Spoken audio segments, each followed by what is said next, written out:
तो 2025 था आईपीओ का साल और 2026 है ओएफएस का साल, लेकिन फिर भी आखिरकार देर आए दुरुस्त आए, वापस जो है आईपीओ मार्केट में जो है रौनक देखने को मिलती हुई दिख सकती है। यहाँ पर कौन से आईपीओ आ रहे हैं, किसके ऊपर किस तरीके के यहाँ पर ग्रे मार्केट प्रीमियम देखने को मिल रहा है, क्या भाव आपको दाव इस पे लगाना चाहिए या नहीं लगाना चाहिए, सबके ऊपर चर्चा करेंगे। तो सबसे पहले आईपीओ कौन सा आ रहा है आपको वो बता देते हैं।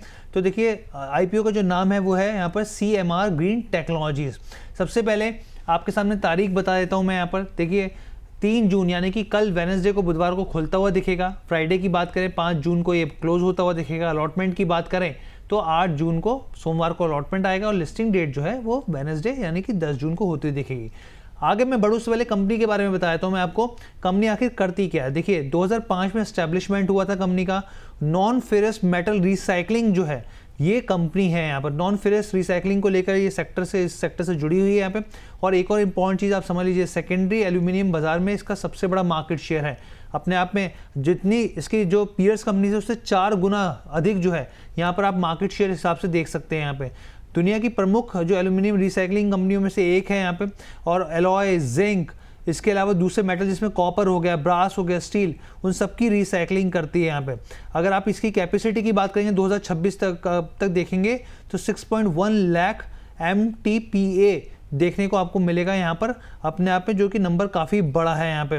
अगर इसके क्लाइंट्स की मैं बात करूँ, आपको थोड़ा सा और क्लैरिटी के साथ समझाऊँ तो ओरिजिनल इक्विपमेंट मैन्युफैक्चर जो OEMs होते हैं, Maruti, Honda, Bajaj auto, hero MotoCorp, royal Enfield, संवर्धन, मदरसन, ऑटो कंपोनेंट, जो तमाम जो कंपनीज हैं। इसके अलावा आप देखिए जिंदल स्टेनलेस जो कि अदर मेटल से जुड़े, हिंडाल्को, ये तमाम बड़े प्लेयर जो हैं इस लिस्ट में आते हैं। आगे बढ़ते हैं यहाँ पर। अगर आप आगे बढ़ेंगे यहाँ पर तो इसमें आप देखेंगे इशू प्राइस 182 से लेके 192 रुपीज़ प्रति शेयर का अपर प्राइस बैंड आपके सामने है। एक लॉट में 78 शेयर्स होंगे। टोटल इशू साइज देखेंगे आप तो 631 करोड़ का, माफ़ कीजिएगा, और इसमें जो शेयर निकल के आ रहे हैं वो 3.28 करोड़ शेयर्स है। लेकिन एक बात समझ लीजिए, कुछ भी फ्रेश इशू नहीं है, पूरे तरीके से ऑफर फॉर सेल है। प्रमोटर माल बेचेगा यहाँ पर, और यहाँ पर जो है शेयर्स की जो संख्या है वो आपके सामने 3 करोड़ से ज़्यादा है। आगे बढ़ते हैं, फाइनेंशियल्स को टटोल लेते हैं एक बार। फाइनेंशियल्स क्या कहते हैं आपके सामने, तो CMR ग्रीन टेक के अगर आप फाइनेंशियल्स को देखेंगे तो आपको देखने को मिलेगा 2023, 24, 25 में टोटल इनकम में हल्की सी बढ़ोतरी हुई है यहाँ पे। अगर 2023 से 24 में देखेंगे, 2025 में आएंगे तो आपको एक जंप देखने को मिलेगा करीब 6000 करोड़ से बढ़कर 6700 करोड़ पे। लेकिन प्रॉफिट आफ्टर टैक्स काफ़ी ज़्यादा अप एंड डाउन देखने को मिलेगा। 104 करोड़ से ये लॉस में चली गई कंपनी, सीधा 838 करोड़ पे लॉस में आ गई। उसके बाद फिर 155 करोड़ का वापस प्रॉफिट जो है वो आता हुआ दिखा है। एबिटा की बात करेंगे यहाँ पर अगर आप यहाँ पर, तो आपको देखने को मिलेगा 229 करोड़ का 2023 में जो था एबिटा प्रॉफिट में था, लेकिन उसके बाद फिर एबिटा लॉस हुआ, फिर 328 करोड़ का प्रॉफिट 2025 में आता हुआ देखा। बोरोइंग जो है अभी अगर आप देखेंगे तो 800-900 करोड़ के आसपास की है। लेकिन अगर आप डेट टू इक्विटी देखेंगे तो आपको देखने को मिलेगा ये करीब यहाँ पर 0.76 की है, जबकि 2023 में 0.15 की थी। यानी कि लगातार साल दर साल के हिसाब से आप देखिए 2024 में 0.36 के आसपास थी, उसके बाद 2025 में 0.58 की, और अब 0.76 की है। यानी कि डेट टू इक्विटी जो रेशो है वो लगातार बढ़ती हुई दिख रही है। मैम ये और ग्रे मार्केट प्रीमियम ये मिस नहीं करना चाहिए, दर्शकों की निगाह जो है इस पर बनी रहती है। 52 रुपये ऊपर 27% का जो है यहाँ पर जो है एक तरीके से GMP ग्रे मार्केट प्रीमियम देखने को मिल रहा है, जो लिस्टिंग हो सकती है अगर मौजूदा भाव के हिसाब से देखें GMP के हिसाब से 244 के भाव पर। क्या करना चाहिए मैम, कैसा लग रहा है ये IPO? हर्षी, ये IPO बहुत अच्छा लग रहा है, नॉट बिकॉज ऑफ की प्रोडक्ट, प्राइस बैंड, कुछ ये सब चीजें तो हैं ही जिस पर एक एक पॉइंट करके why I am liking this. First of all this price band very attractive. दूसरा चीज, इनकी पोजीशनिंग इस पर्टिकुलर इंडस्ट्री में जितने भी जो दूसरे कॉम्पिटिटर्स हैं उनसे कहीं ज्यादा, अगर 51 कर दो तो मोनोपोली हो जाएगा। तो अच्छा खासा 50% के लगभग इनकी मार्केट शेयर है इस पूरे इंडस्ट्री में। दूसरा, इनका क्लाइंटेल लिस्ट एक्सट्रीमली गुड है। हीरो मोटो, होंडा इंडिया, और जो भी बड़े नाम आप लेंगे तो इनके क्लाइंट लिस्ट में है।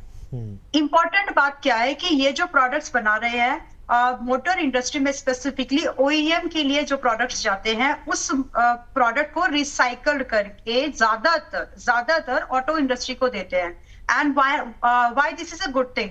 आज के समय में बढ़ते मेटल्स की कॉस्ट, ना सिर्फ ऑटो इंडस्ट्री की बात करो आप या फिर किसी और भी इंडस्ट्री की आप बात करिए, मैं सिर्फ एक सेगमेंट का पकड़ा है मैंने, बाकी इनके प्रोडक्ट और भी इंडस्ट्रीज को जाते हैं। तो अगर आप रिसाइकल्ड प्रोडक्ट से अपने प्रोडक्शन करते हैं तो आपकी ना सिर्फ कॉस्ट बढ़ती है बल्कि आपका कार्बन एमिशन भी कम होता है। जो कॉर्पोरेट्स के ऊपर जो अलग से पेनल्टीज वगैरह लगती है ना, उन चीज में भी उनको रिलीफ मिलता है। सो इंडीड जिस तरह से ऑटो सेक्टर में ईवी यूनिट्स की डिमांड आने वाले समय में बढ़ने वाली है, वो सर्ज दिखेगा हमको थोड़ा काफी फास्ट वाला। तो जितनी भी ये recycle product metal recycle metal provide करने वाली कंपनीज है, इसका नाम ऑलरेडी हमने बताया कि लगभग 50% से ज्यादा का स्टेक है इसका ऑलमोस्ट। तो उन कंपनीज की डिमांड ज्यादा बढ़ जाती है और यही कारण बनता है कि जहां पर आपको लगता है ना कि आपके प्रोडक्ट में बहुत दम है, तो जनरली वहां पर ओएफएस आते हैं। जब कंपनी को पता है कि हमारा प्रोडक्ट तो यूं ही बिक जाएगा, तो लोग तो हमें यूं ही पैसा दे देंगे। That is what. तो फिलहाल के लिए मैं आपको इसमें ना सिर्फ आईपीओ में प्रीमियम लिस्टिंग के एक्सपेक्टेशन के साथ, बल्कि as an investment opportunity try to recall, मैंने आपको टेनको इंडिया में, एमवी में और भी कुछ इस तरह के स्टॉक्स में सेम स्टेटमेंट बोले थे। और एक कंपनी और आई थी जो कि एक्स, राइट, जो एरोप्लेन प्रोडक्ट्स के लिए छोटे छोटे टूल्स, छोटे छोटे प्रोडक्ट्स बनाती है, सेम टाइप के स्टेटमेंट्स मैंने आप लोगों को दी थी, एंड पावरिका। तो कुछ ऐसे बिजनेसेस होते हैं जो विद द टाइम आपको ज्यादा रिटर्न दे सकते हैं, rather you should chase for the premium listing. वो तो स्विंग ट्रेडिंग में ही मिल जानी है आपको। तो आप इसको अप्लाई कर सकते हैं। मैं ये तो नहीं कहूंगी कि प्रीमियम लिस्टिंग कितने परसेंट से मिलेगी, बट हो सकती है बढ़िया सी थोड़ी। और उसके बाद भी in my opinion you should hold with the for like 6 month, कम से कम 6 महीने अगर आप होल्ड करें तो अच्छा खासा रिटर्न आपको बन सकता है। इनफैक्ट अगर आप एक इन्वेस्टमेंट अपने पोर्टफोलियो में एज एन इन्वेस्टमेंट इसको डालना चाहे, there is nothing wrong in it, ये अच्छा काउंटर चल सकता है। ठीक है, तो यानी कि मैम यहाँ पे जो है दाव लगाने की आपकी सलाह है यहाँ पर ना? हाँ जी। और लिस्टिंग गेन में बेच के ना निकलो तो ज्यादा बेहतर है। मतलब मान लो कि आपको लिस्टिंग ही 50% 1-2 दिन के अंदर आ गया और लिस्टिंग के अंदर में 85%, तो अलग बात है। बट एनीवेज अगर आप इसको लिटरली कुछ बढ़िया रिटर्न की एक्सपेक्टेशन, रिसाइकल्ड करता है ये, और जो क्लाइंट है ऑटोमोबाइल इंडस्ट्री में ज्यादा जाता है, प्रोडक्ट की डिमांड बहुत है। आप मैं मतलब इसका डिटेल एनालिसिस करेंगे तो उसमें समझ में आएगी कि मतलब लोग खुद से खरीदते हैं इसके प्रोडक्ट, हमको दे दो एडवांस, राइट।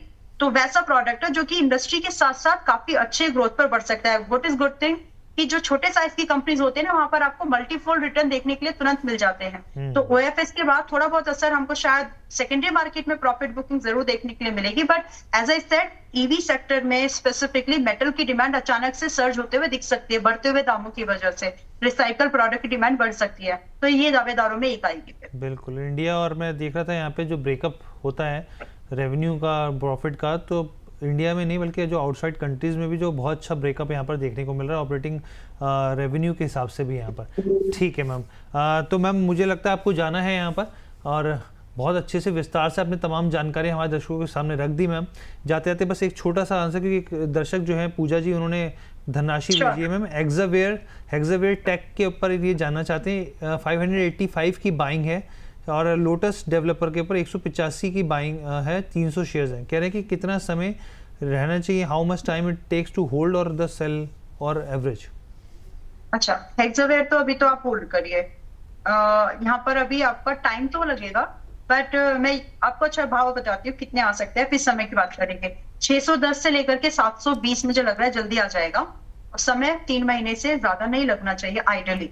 अगर पूरे ब्रॉडर मार्केट सेंटिमेंट थोड़े से सब कुछ गिरा तो एक अलग बात है, बट ये थोड़ा सा संभला हुआ ही चलेगा, गिरा भी तो उतना नहीं गिरेगा। तो एक स्टॉप लॉस आप चाहें तो ध्यान में रखें 470 का, जिसमें कि 610 से लेकर के 720 तक के टारगेट्स आपको देखने के लिए बहुत जल्द दिख सकते हैं। तो रही बात कि क्या आज इसमें कोई फ्रेश एंट्री कर सकते हैं, ये काउंटर अभी अभी देखा मैंने, पहले मतलब जब भी देखा था तब उससे पहले 430 पे था, रेकमेंड किया, तो उसके बाद आज भी देख रही हूँ मैं। तो इसमें दोबारा एक बार एंट्री कर सकते हैं हर चीज, और 546 पर चल रहा है अभी, इट्स अ बाय, यहाँ पर बाय लेके जाया जा सकता है। स्टॉप लॉस और टारगेट सेम जो अभी डिस्कस किए। लोटस डेवलपर्स में आपको थोड़ा सा समय देना पड़ेगा, और मैं यहाँ पर आपको स्ट्रिक्टली स्टॉप लॉस मेंटेन करो ये सलाह दूंगी।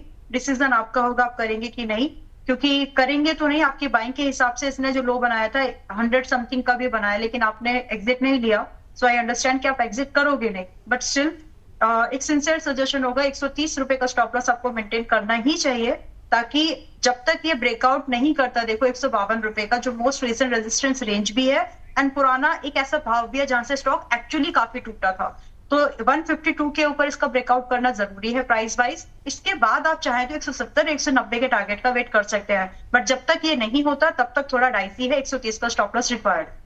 ठीक है मैम, बहुत बहुत धन्यवाद, thank you so much ma'am.